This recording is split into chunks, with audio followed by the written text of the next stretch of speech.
Hello, you are watching Otyrar News. I'm Yenli Kutibayeva and today we will discuss the following. Biden versus Trump. Heated debates took place ahead of the presidential elections in the USA. How did the epic SEO summit in Astana go down?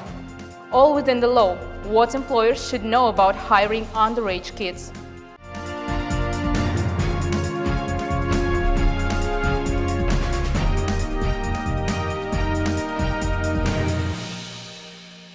Astana, Kazakhstan's capital, is in the spotlight thanks to the Shanghai Cooperation Organization Summit. This year's event is unprecedented in terms of the number of participation countries. Around 10,000 foreign delegates have arrived in Astana for an official visit. For the first time in SEO history, there has been a meeting between Turkic and Arab worlds.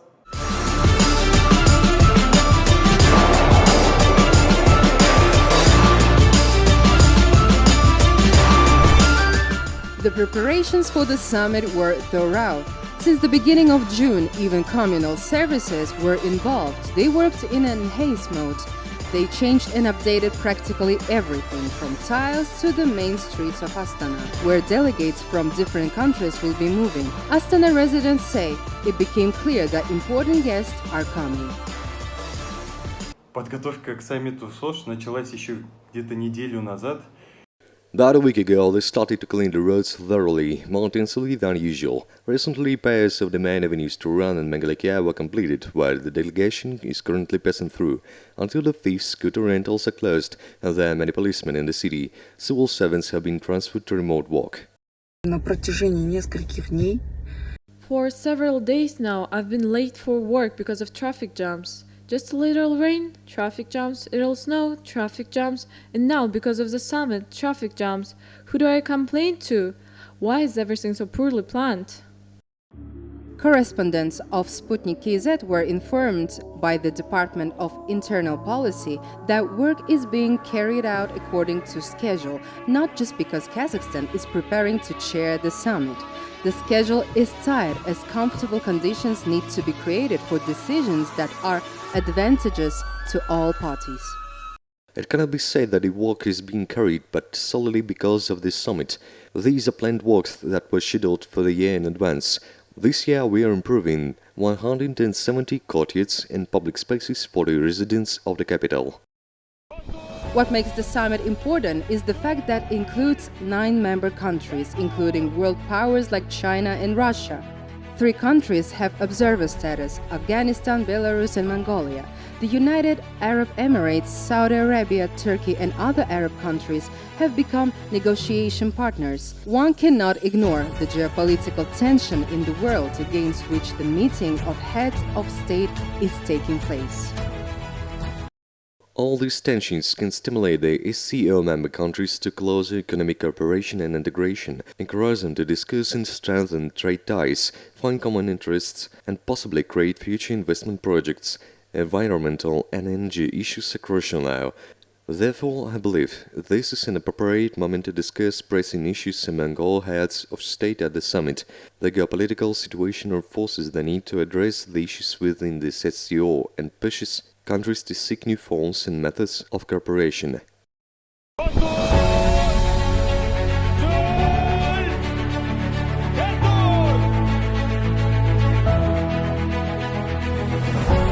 An honorary guard as a sign of sincere friendship, flags of China and Kazakhstan, and songs in the language of Celestial Empire greeted the head of China. I would note that he spent a whole 3 days in Kazakhstan, longer only in Washington, during tough negotiations between official Beijing and Washington. Experts believe Xi Jinping was rather forced to stay there.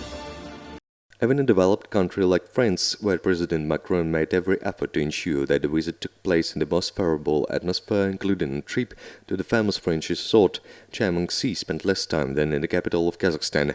This is important not only in the context of Kazakhstan-China relations, but also in demonstrating to all other countries the weight that Astana holds for the world's second largest economy, which is China. And this gesture will certainly be noticed, as international diplomacy is particularly sensitive to such displays.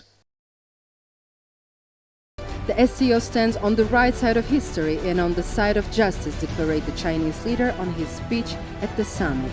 He emphasized that changes in the world are accelerating and humanity is again at the crossroads in history, recalling that in 23 years since the founding at the SCO, the number of its members has grown to 10, and overall, the SCO big family now includes 26 countries in various status, covering 3 continents. We must work together to oppose external interference, firmly support each other, consider each other's issues, resolve internal disagreements, prioritizing peace, resolving issues through uniting common positions and resolving disagreements, as well as firmly controlling the future and destiny of our countries. The peaceful development of the region is in our hands. Belarus has joined the SCO. This is one of the significant events of this year's summit. Сегодня на саммите в Астане будет Today, an important decision will be made at the Astana summit on further expanding our organization. In this regard, I would like to welcome the President of the Republic of Belarus, respected Alexander Grigorievich Lukashenko. Belarus has completed the necessary procedures on the path to full membership in the Shanghai Cooperation Organization. If there are no objections, I suggest starting the meeting with a ceremony of signing documents on Belarus' admission to SCO member states. The key directions of the summit were strengthening mutual trust and cooperation among the SCO member states in the field of security, and this is indeed important. After all, the world situation is very unstable. The second priority direction outlined by the President of Kazakhstan is expanding trade and economic ties. The third is strengthening transport routes between different SCO countries. What will this bring? First of all, the economy will rise, leaders hope. I will note that dozens of important memorandums and agreements have already been signed, which should ensure the well-being not only of specific country, but of the world as a whole. What do the SCO countries want? First and foremost, peace, because everyone is talking about it today. The economy is also a priority and everything will be done to create the conditions. Take China, for example. Investors from the Celestial Empire consider it profitable to invest in Kazakhstan. They are interested in various business sectors here. For instance, in the south of the country, they process camel milk, produce construction materials, and want to manufacture cotton wool. Kazakhstan has provided not only a platform, but also preferences for them. Low taxes, reduced utility prices, but with one important condition. 70% of the workforce must be citizens of our countries. Does it work? Yes. Tina Kudaybergen, Davran Abdiyev, Asylbek Mahalbayev, special for Otyrar News. Meanwhile, on another continent, North America, serious passions are flaring up regarding the upcoming presidential election scheduled for November 5th of this year. Just yesterday, the United States, a country rightly proud of the transparency of its democratic processes, celebrated Independence Day. Who will become the next occupant of the White House was explored by my colleague Diana Idris. Hello, Diana. Could you tell us what interesting developments are happening on the political stage of America? Hello, Yanlik. I dare say that the biggest show that the whole world is watching right now is the debates between American presidential candidates.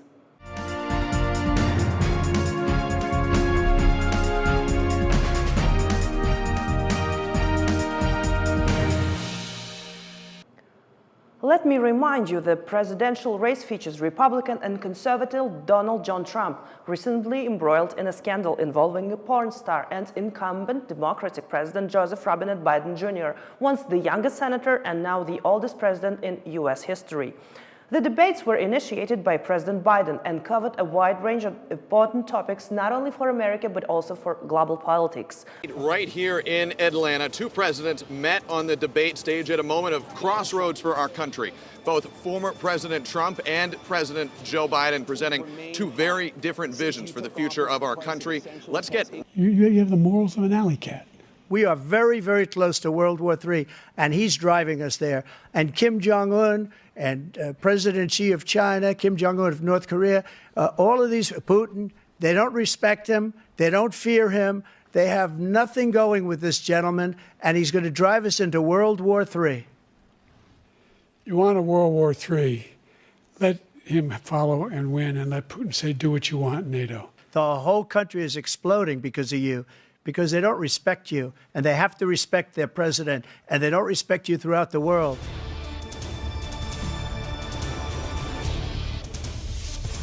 The debates were initiated by President Biden, but they evidently didn't work in his favor. On Thursday, the president faced the challenge of convincing Americans of his readiness to meet the high demands of the office he seeks for another term. However, one cannot ignore the obvious. Mr. Biden is no longer the man he was 4 years ago when he took office.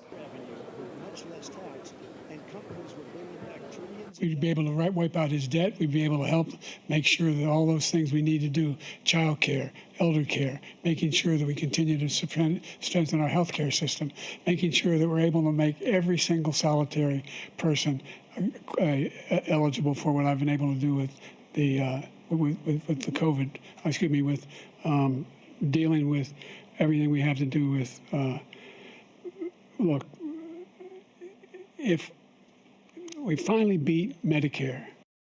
And while the American public has generally viewed his tenure favorably, Biden's ratings have sharply declined following the debates and seem to have caused a rift among Democrats. Texas Congressman and Democrat Lloyd Doggett has called on Biden, a fellow party member, to withdraw his candidacy for the November 5th elections. Recognizing that, unlike Trump, President Biden's first commitment has always been to our country, not himself, I'm hopeful that he will make the painful and difficult decision to withdraw.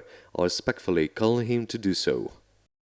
Incidentally, Trump still faces a potential verdict in a scandalous case of falsifying documents related to payments to a porn star with whom he was involved in a sex scandal. In an extensive article by the New York Times, the editorial staff characterizes the 44th president as an unpredictable and egoistical figure challenging the values and institutions of the country. However, it should be noted that many polls conducted after the debates showed a significant raise in Trump's ratings against the Democrats. Whether the Democrats will decide to change their party's candidate remains to be seen. Here's what the U.S. consulate, the press attaché in Kazakhstan, Ms. Carissa Landis, has to say about the upcoming elections.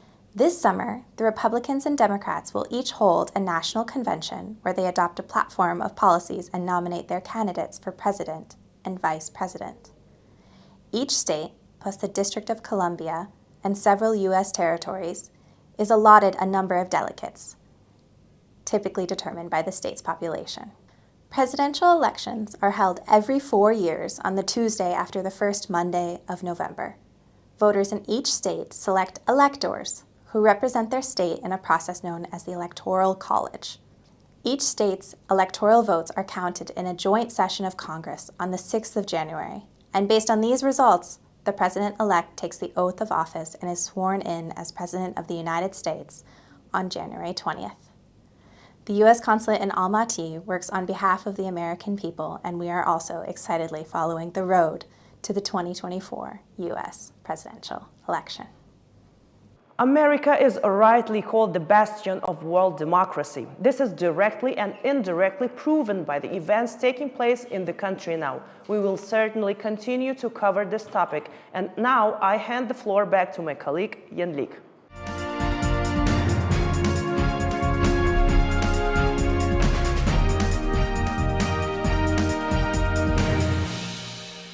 France is also holding elections. Emmanuel Macron finds himself in a very tricky spot. In the first round of parliamentary elections, which are the second most important after the presidential ones, Marine Le Pen's party scored a big win, grabbing about 33% of the total votes. Only 76 deputies were elected in the first round, and 311 electoral districts advanced 3 or 4 candidates to the second round, while the rest had just 2.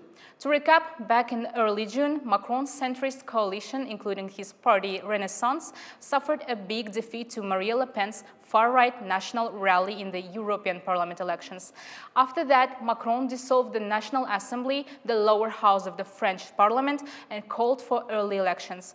This hasn't happened since 1997. According to Politico, if the second round secures a parliamentary majority for the national rally, Jordan Bardella, the former leader of the party at just 28 years old, could become France's prime minister.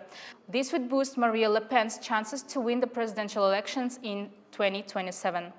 They won the European elections 3 times in a row, and Marine Le Pen twice reached the second round of the presidential elections. If they win the second most important elections in France, parliamentary, they will become mainstream. Not only Macron, but also the tenge found himself in unstable circumstances. Last month, the tenge dropped by 5.5%. Economists attribute the national currency's decline to inflation, and they don't anticipate any immediate strengthening. In Shymkent, currency exchangers are selling the US dollar at 477 tenge. Over the past week, the tenge has undergone significant correction, weakening by 5.4% since the beginning of the month. Economist Arman Bayganov suggests that the primary cause of the tenge's depreciation is the persistent high inflation domestically. Despite stable exchange rates in the past, this has driven up the costs of goods and services produced in Kazakhstan, leading to reduced competitiveness for local entrepreneurs in the global market. We are currently seeing a gradual weakening, a correction thus that our Kazakhstani producers can also effectively compete with other producers from other countries. Based on this, there will be a weakening of the tenge by 5–10%. I think this is a normal procedure. There is no need to worry too much. During the summer vacation period, enterprising teenagers seek part-time jobs. The labor code of Kazakhstan doesn't prohibit young people from working, but there are nuances that employers and parents of children should be aware of. My colleague spoke with the Ombudsman for Child Rights Protection and clarified the rules that must be followed if you are hiring a teenager. Summer is a perfect time for a side job. Taking advantage of the holidays, teenagers often find jobs in the service sector. Parents of teenagers support this initiative. The law doesn't prohibit minors from working, but there are some minor nuances. According to Article 31 of the Labor Code of Kazakhstan, teenagers can start working from the age of 16. If they are still in school, they can work from the age of 15. However, if an employer signs a contract with teenagers aged 14 to 16, they must ensure that the work is not physically exhausting and does not interfere with their studies. If the contract is signed during the holidays, teenagers can start working from the age of 14. However, illegal trading with children as vendors is thriving on Arbat Street. Legally, minors are not allowed to be on the street after 11 p.m., but unfortunately, not everyone follows the labor code regulations. 6 шардан да? 1 шар қанша теңге тұрады? 1000 теңге. 1000 теңге? И тем более сен бұнда шар сатуға сен әлі кішкентайсың. Түсіндің ба? Сен әлі жұмыс істеуге кішкентайсың. Сатуға кішкентайсың. Түсіндің ба? Жүрме сен әке-шешеңе апарам өзің. Ағаңа бармайсың. Түсіндің ба? Мен балам. Сіздің балаңыз ба? Онда жүріңіз. Law enforcement officers tend to be lenient towards such violations. Regular raids are conducted, but they're often ineffective according to witnesses. Since the parents of working children often sit nearby, this does not contradict the law. The work should not harm the child's health, and they should not be exploited against their will. Otherwise, the guardianship authorities will intervene. Experts state that if an employer hires a minor, they need personal permission from the child's parent or guardian. Otherwise, the employer will be held accountable if an accident occurs. Additionally, it's important that the working conditions are comfortable for the young employee. Tina Kudaybergen, Yenli Kutibaeva, Alexander Krapivkin reporting for Otyrar News. Chinese entrepreneurs intend to invest in the economy of Shymkent. During bilateral negotiations, they expressed interest in expanding cooperation in such areas as food production, logistics, engineering, healthcare, and medicine. According to the city administration, there are already 23 Kazakhstani Chinese enterprises operating in the metropolis.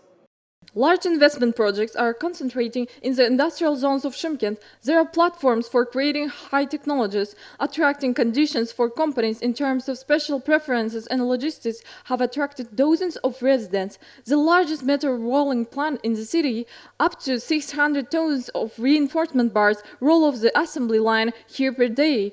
The project is being implemented with the participation of Chinese investors. The new equipment is from China, but Kazakh specialists work on it.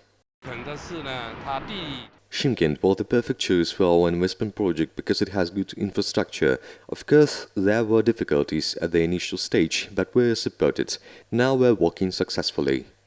The benefits of such alliance are obvious. The entrepreneurs say Shymkent residents get new market and access to technologies, while foreign partners get to master new types of production, and the climate and logistics make it even more attractive. The trade turnover between the city and China amounted to $292 million USA. Of this, $70.6 million are our exports, the rest are imports. We mainly export to China refined sunflower oil, cotton yarn and yet cetera. Investors from China are now showing interest in the fields of metallurgy, pulp and paper, food industry, and mechanical engineering in Shymkent. Another area is construction. A plant for the production of ceramic granite slabs is preparing for launch. The scale is impressive. A furnace with the length of more than a kilometer has been assembled here. According to our data, the demand in Kazakhstan is 30 million or so per year. Our plant will be able to produce 20 million per year. This is 30%. The equipment should start working in the test mode in August. Entrepreneurs believe mutual interests and a common vision are the key to successful joint business. An agreement at the highest level brings the states closer. By the way, last year, an agreement was signed on the establishment of sister city relations between Shymkent and Xi'an. Taking this opportunity, we'd like to congratulate our colleagues on the recent Media Workers' Day. By the way, this day was celebrated in a special way in Шымкент. The Sputnik Square was named in honor of journalists. The mayor of Шымкент announced this during a festive evening dedicated to Journalism Day. More details will be provided by my colleague Daria Zulfukharqızı. Now the Sputnik Square is like an oasis in the city center, but just a year ago the spot was filled with buildings that really messed up the city's look. After a lot of disputes, officials finally decided in December 2023 bring back Sputnik for citizens. You could write a whole movie script on the history of this public garden. For many years, residents argued with businessmen. Some wanted to build a shopping mall and business premises on the plot, and others asked for a public garden. Gabitsa Zakpekov, the Hakim of Shymkent, put the final point in this dispute. The issue was resolved quickly. The once built-up land plot was turned into a center of attraction for residents and guests of the city. And by the day of the Media Workers, the mayor announced that the park will be named in honor of journalists. A proposal has been submitted to name the Sputnik Square the Journalist Square, a fully supported initiative in the task for deputies and document apparatus. We are currently considering this possibility.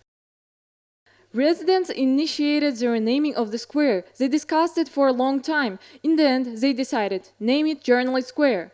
I will note that the site was bought out by the state from the entrepreneurs after 20 years, and this is not the last square. Residents believe that the megapolis is being transformed. It has become more comfortable and is regaining its former glory as a green city. I think it's great when the city is developing their building, but our Shymkent residents are littering and ruining everything. You need strength to walk, and when you come home from work and walk through the park, you're relaxing in strength. I really like it. There used to be bazaars here, but it was the right decision to remove them and make them available to the public. The square is very beautiful. There used to be bazaar here, as far as I remember. I actually live in Pavlodar, and I was just passing by and thought, my God, what a beauty. Shymkent is currently experiencing a real boom. New parks and public rest areas are opening one after another. Among them are the Mother's Alley, the Big Tulip Square, the Shymkent City Park, and the main event in the life of residents, the revival of Shymkent Lake. Now you can not only cool down and relax there, but also have a holiday. To each their own, as long as everyone's happy. Daria Zulfukharqızı, Eldar Yunusxanov, Asılbek Mahalbayev, special for Otyrar News.